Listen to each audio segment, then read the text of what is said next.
जय हिंद। हम लोग इस वीडियो में क्लास 10th का जो गणित का है पूरे परिचय देखेंगे, मतलब कि कितना एक्सरसाइज है और इसको कैसे पढ़ेंगे। एक नया शुरुआत हम लोग किए हैं यूट्यूब पे, चूँकि लॉकडाउन हो गया है तो इसलिए हम लोग यूट्यूब पे शुरुआत किए हैं। तो पहले हम लोग इसका क्या देखेंगे कि कितना एक्सरसाइज है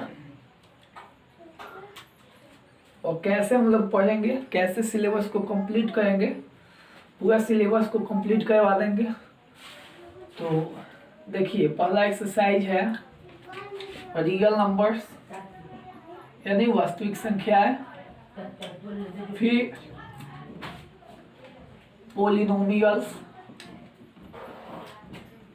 यानी बहुपद, फिर उसके बाद लीनियर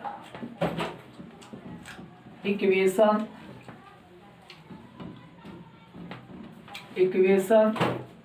इनटू वेरिएबल,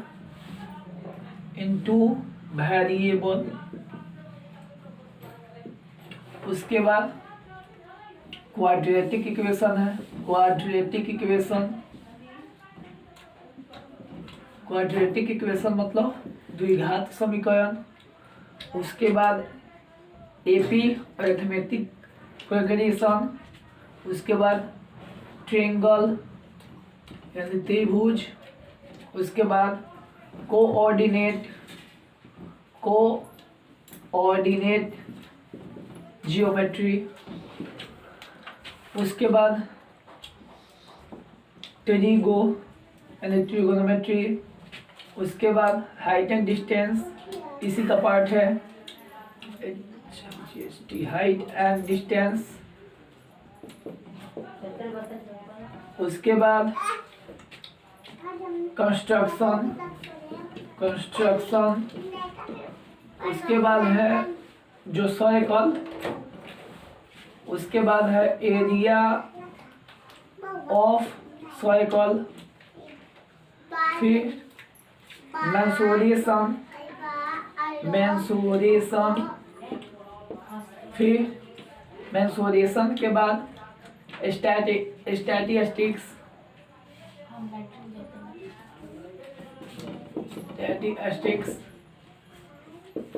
यानी सांख्यिकी, उसके बाद प्रोबेबिलिटी। देखिए, 10th का गणित का क्या हुआ, चैप्टर का नेम हुआ। इस पे हम लोग मतलब पहला रियल नंबर्स, उसके बाद polynomials, linear equation into variable, quadratic equation, AP, triangle, coordinate geometry, trigo, height and distance, construction, circle, area of circle, mensuration जिसमें घन, घनाभ, गोला, शंकु, बेलम सब पढ़ेंगे। उसके बाद फ्रस्टम भी पढ़ेंगे, इसी में बाल्टी, स्टैटिस्टिक्स मतलब इसमें पढ़ेंगे हम लोग माध्य, माध्यिका, बहुलक। उसके बाद प्रोबेबिलिटी मतलब प्रायिकता। सब हम लोग बहुत बढ़िया से डिटेल में एकदम जानेंगे, लेकिन अभी कुछ बेसिक बातें हम लोग जान लेते हैं। पहले तो हम लोग ये जान गया कि हम लोगों को कितना मतलब पढ़ना है, इसमें कितना चैप्टर है, 1 2 3 4 5 6 7 8 9 10 11 12 13 14 15, टोटल 15 चैप्टर है। एकदम मतलब बेसिक से हम लोग उठाएंगे एकदम लो लेवल से हाई लेवल तक। तो हम लोग अब स्टार्ट करेंगे रियल नंबर्स। अभी रियल नंबर्स देखिए, रियल नंबर्स में कुछ डायरेक्टली हम लोग, चूँकि बिहार बोर्ड इसमें ज़्यादा हम लोग लेंगे बिहार बोर्ड वाले को, तो चूँकि ज़्यादा जो ऑब्जेक्टिव भी है, ऑब्जेक्टिव कितना है 50 मार्क्स के लिए ऑब्जेक्टिव आता है। 50 मार्क्स ऑब्जेक्टिव और 50 मार्क्स का क्या होता है सब्जेक्टिव, जो कि बनाना होता है सब्जेक्टिव। तो 50 मार्क्स ऑब्जेक्टिव में जो डायरेक्टली आ जाता है जिससे एग्जाम में, मतलब उसको हम लोग जान लेंगे और फिर सब्जेक्टिव क्लियर करवाएंगे। तो देखिए, पहले ऑब्जेक्टिव के लिए कुछ बातें हम लोग जानेंगे रियल नंबर्स का। तो रियल नंबर्स यानी इसको क्या कहेंगे हिंदी में, वास्तविक संख्याएं।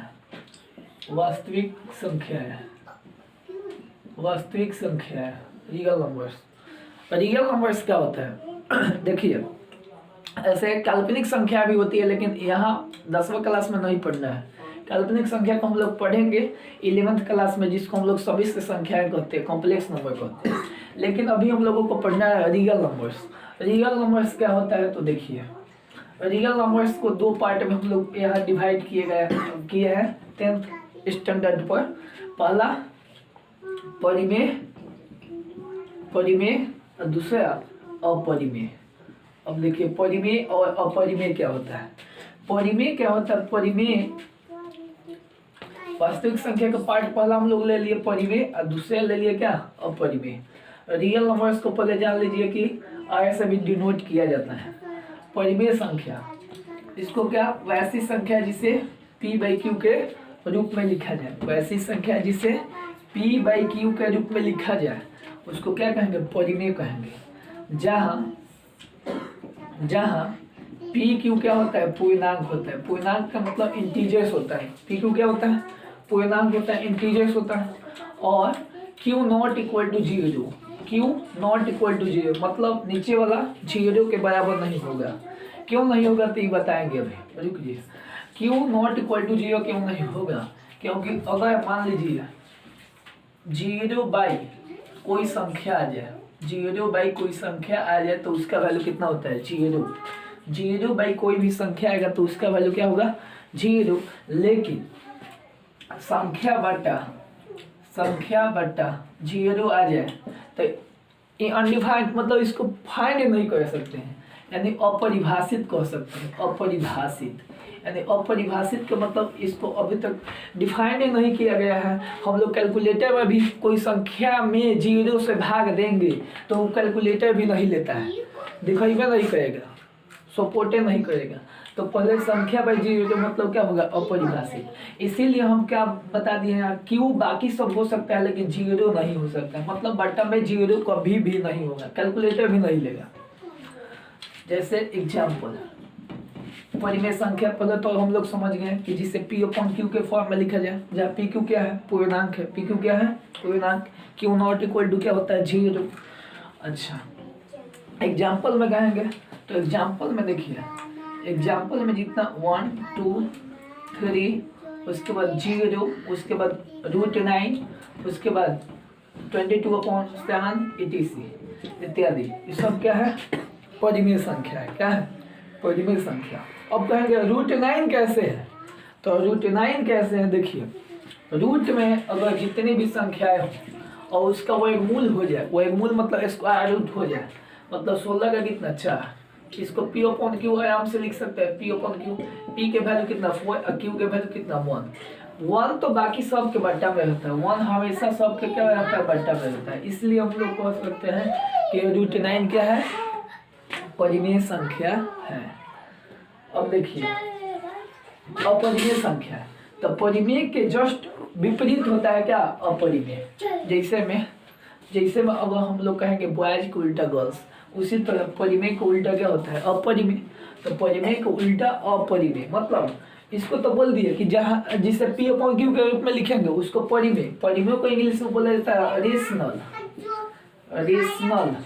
अपरिमेय को क्या बोलेंगे, एरेशनल। देखिए, तो अपरिमेय संख्या है, अपरिमेय संख्या परिमेय के जस्ट क्या होगा, विपरीत होगा। विपरीत का मतलब क्या, इसको हम लोग p/q के फॉर्म में लिख दिए हैं, और इसको हम क्या कहेंगे कि जिसे p/q के रूप में नहीं लिखा जा सके,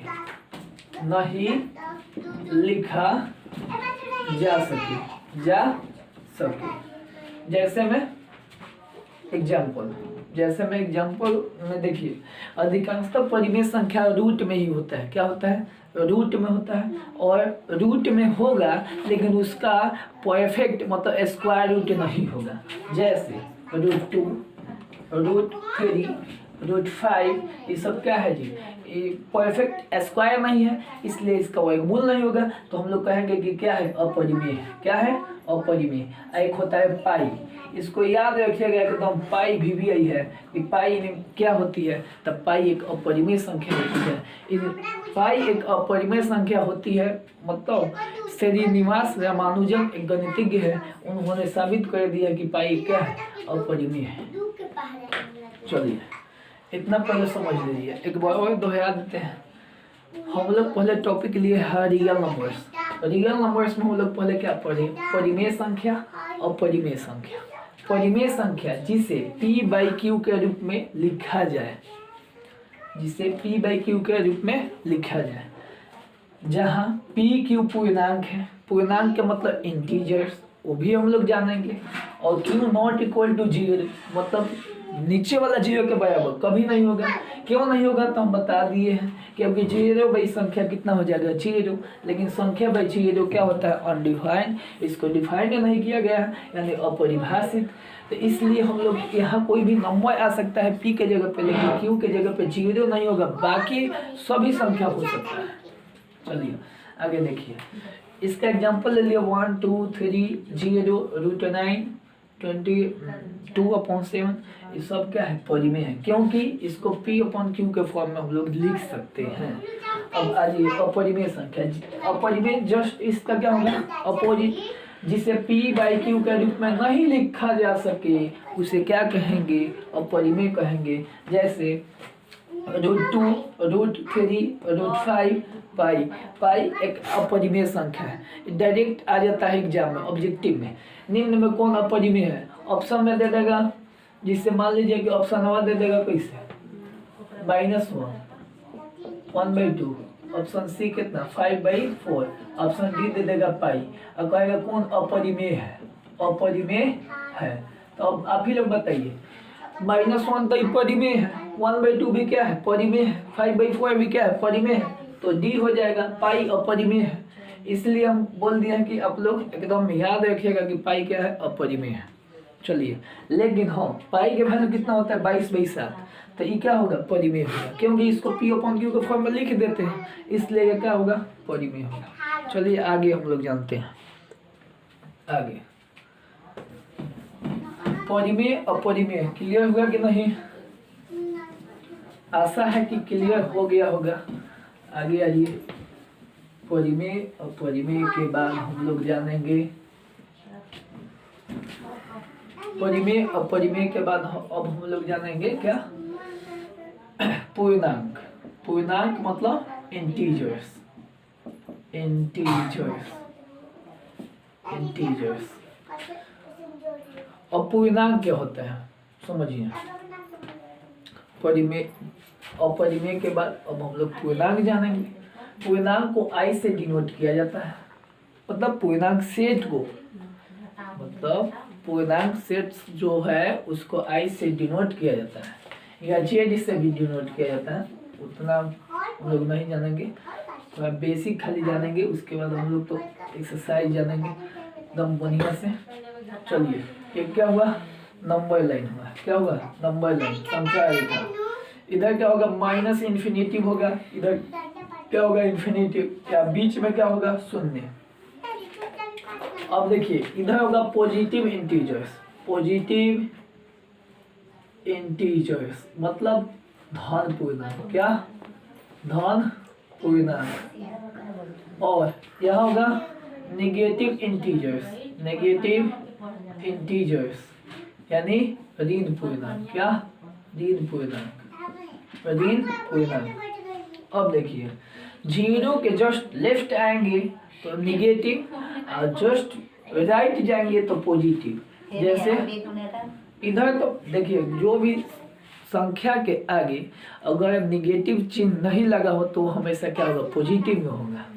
जैसे मान लीजिए कि यदि कोई बच्चा हो, तो अगर वो बॉयज नहीं है तो फिक्स है गर्ल्स होगा, अगर दोनों नहीं है तो ट्रांसजेंडर होगा। तो उसी तरह हम लोग जानेंगे कि पॉजिटिव के आगे प्लस लिख भी सकते हैं या नहीं भी। जैसे इसके बाद आएगा 1, 1 के बाद 2, 2 के बाद 3, ऐसे ही बढ़ते चला जाएगा इन्फिनेटिव तक, जहाँ तक चले जाइए। अब आइए इधर -1 -2 -3 डॉट डॉट डॉट, जहाँ तक जाइए जी। अब देखिए समझिए, लेकिन यहाँ एक बात समझिए, निगेटिव इंटीजर्स इस तो समझ में आ ही गया होगा। जिसके आगे निगेटिव साइन लगा हो उसको नेगेटिव कहेंगे, जिसके आगे पॉजिटिव साइन लगा हो उसको पॉजिटिव इंटीजर्स कहेंगे। लेकिन अगर मान लीजिए कि कोई कहेगा कि क्या 5/4 इंटीजर्स है, क्या 5/4 इंटीजर्स है, तो हम लोग क्या कहेंगे, नहीं है। क्यों नहीं है? 5/4 एक परिमेय संख्या है। इंटीजर्स के बटा में यानी डिनोमिनेटर के रूप में हमेशा क्या होना चाहिए, 1 होना चाहिए। क्या होना चाहिए? हमेशा 1 होना चाहिए। यहाँ क्या है डिनोमिनेटर के रूप में 4 यानी 4 है, इसलिए यह क्या इंटीजर्स नहीं होगा, यह परिमेय होगा। तो देखिए यह नोट लिख देते हैं, पूर्णांक के हर के रूप में हमेशा 1 होना चाहिए, 1 होना चाहिए। अच्छा, उसके बाद जानेंगे शून्य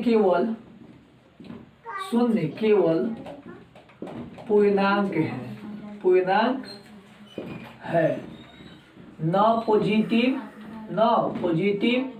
और ना ही निगेटिव। शून्य केवल क्या है? पूर्णांक है, ना पॉजिटिव ना निगेटिव। अब क्यों? समझिए, अगर मान लीजिए कि 2 हम कोई संख्या लेते हैं या नंबर लेते हैं, इसमें हम कहेंगे कि इसमें 0 ऐड कर देते हैं, तो बताइए कितना होगा? 2 ही हो गया। अगर 2 में से हम 0 लेस करते हैं तो कितना होगा? 2 ही होगा। यानी शून्य केवल पूर्णांक है, क्योंकि इसमें ऐड करने 2 में ऐड और इसमें से घटाने से कोई 2 में फर्क नहीं पड़ा है, इसलिए हम लोग कहेंगे कि शून्य क्या है? केवल पूर्णांक है, ना पॉजिटिव ना ही निगेटिव। अब आइए पूर्णांक तो हम लोग जान गए, पूरा पूर्णांक जान गए। पूर्णांक में अगर किसी को दिक्कत होगा, कोई भी दिक्कत हो, कमेंट बॉक्स में लिखिएगा, एकदम उसका जवाब मिलेगा। ठीक है, आगे हम लोग बढ़ते हैं। पूर्णांक हो गया। और पूर्णांक के बाद हम लोग जानेंगे नेचुरल नंबर्स यानी प्राकृतिक संख्याएं। देखिए यहाँ से सब हम लोग पूरा बेसिक से मतलब लो लेवल से हाई लेवल तक जानेंगे एकदम। देखिए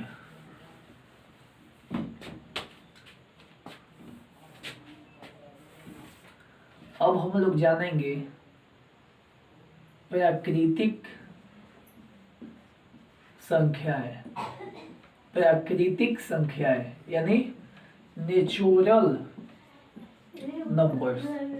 नेचुरल नंबर्स, नेचुरल नंबर्स क्या है? नेचुरल नंबर्स तो गिनती की संख्याओं, मतलब काउंटिंग नंबर को ही नेचुरल नंबर कहते हैं। मतलब गिनती की संख्याओं को, नेचुरल नंबर को n से डिनोट किया जाता है, इसका सेट को। तो हम लोग कह सकते हैं कि नेचुरल नंबर मतलब 1 2 3 4 डॉट डॉट डॉट यानी इन्फिनेटिव एंड सो जहाँ तक जाइए। हम लोग कहेंगे गिनती 100 तक होता है। कोई बेवकूफ़ होगा वही कहेगा कि 100 तक गिनती होता है। बताइए 100 तक गिनती होता है तो हम लोग 200 रुपये लेते हैं, वो कहाँ से आ जाता है? 100 तक गिनती होता है। गिनती हम लोग चल जाएंगे हरियाणा बास पे, लेकिन गिनती खत्म नहीं होगा। तो देखिए नेचुरल नंबर को n से डिनोट करते हैं, इसको n से डिनोट करते हैं। नेचुरल नंबर यानी काउंटिंग नंबर। काउंटिंग नंबर हमेशा 1 से स्टार्ट होता है, 1 2 3 4 5 सब एंड सो जहाँ तक जाइए एकदम नेचुरल नंबर ही आएगा। अब नेचुरल नंबर हम लोग समझ लिए कि नेचुरल नंबर क्या है, लेकिन एग्जाम में यहाँ से एक क्वेश्चन आएगा एकदम फिक्स है। सबसे छोटी प्राकृत संख्या, सबसे छोटी प्राकृत संख्या कितना? 1। सबसे छोटी प्राकृत संख्या 1। अब कोई पूछ देगा कि सबसे बड़ी प्राकृत संख्या बताइए, तो तो आप ही लोग बताइए, सबसे बड़ी प्राकृत संख्या निकालना संभव है? कहाँ से कहाँ तक गिनती जाएगा कोई ठीक है नहीं है, संभव नहीं है। सबसे बड़ी प्राकृत संख्या निकालना संभव नहीं है। तो नोट सेकंड, फर्स्ट हुआ सेकंड, सबसे बड़ी प्राकृत संख्या ज्ञात करना संभव नहीं है, संभव नहीं है। इसमें किसी को दिक्कत, आशा है कि किसी को दिक्कत नहीं होगा। प्राकृतिक संख्या को n से डिनोट करेंगे। नेचुरल नंबर यानी 1 2 3 4 जहाँ तक जाइए। उसके बाद सबसे छोटी प्राकृतिक संख्या एक नंबरिया में यानी objective number, objective type question में एकदम पूछ देता है कि सबसे छोटी प्राकृतिक संख्या है तो 1। सबसे बड़ी प्राकृतिक संख्या ज्ञात करना संभव नहीं हो, क्योंकि गिनती कहाँ तक होगा कोई नहीं जानता है हमें। चलिए आगे हम लोग जानेंगे।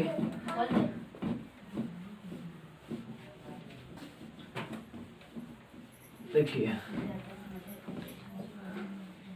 अभी हम लोग जानेंगे कि नेचुरल नंबर अभी हम बताए हैं, क्या बताए हैं, 1 2 3 4 5 6 डॉट डॉट। मतलब अब देखिए यहाँ आपको दिखाई देगा कि 1 3 5 और 2 4 6। देखिए 1 3 5 और 2 4 6। अब जो 2 4 6 है ये क्या है, 2 से डिविजिबल है, मतलब डिवाइड हो जाएगा, विभाजित हो जाएगा। लेकिन 1 3 5 2 से विभाजित होगा नहीं होगा। तो यानी हम कह सकते हैं कि नेचुरल नंबर जो है, नेचुरल नंबर यानी प्राकृतिक संख्या क्या है, सम संख्या मतलब इवन नंबर प्लस विषम संख्या ऑड नंबर से मिलके बना है कि नहीं। देखिए 1 3 5 ये 2 से विभाजित नहीं होगा, 2 से विभाजित नहीं होगा। अब यहाँ जी 2 4 6 ये क्या होगा, 2 से विभाजित होगा यानी विभाजित होगा यानी पूर्ण रूप से विभाजित हो जाएगा, यानी शेष शून्य आएगा, यानी रिमाइंडर शून्य आ जाएगा। समझ में आया। 2 4 6 पूर्ण रूप से 2 से विभाज्य है, लेकिन 1 3 5 पूर्ण रूप से विभाज्य नहीं है, इसलिए इसको 2 से विभाज्य नहीं है तो क्या कह देंगे, विषम। क्या कह देंगे, विषम। 2 से विभाजित है तो इसको क्या कह देंगे, सम। यानी प्राकृतिक संख्या सम और विषम से मिलके बना है, यानी इवन प्लस ऑड से। तो हम अब यहाँ कहेंगे कि सबसे छोटी यानी सम संख्या में क्या किया जाएगा, सम संख्या में रुकिए पहले, सम संख्या में क्या किया जाएगा, तो 2 4 6 8 डॉट डॉट। और विषम संख्या में क्या किया जाएगा, तो 1 3 5 7 डॉट डॉट। सम संख्या सबसे छोटी सम संख्या 2, सबसे छोटी विषम संख्या कितना, 1। तो इतना ही हम लोग रहने देते हैं और नेक्स्ट वीडियो में इससे आगे जानेंगे।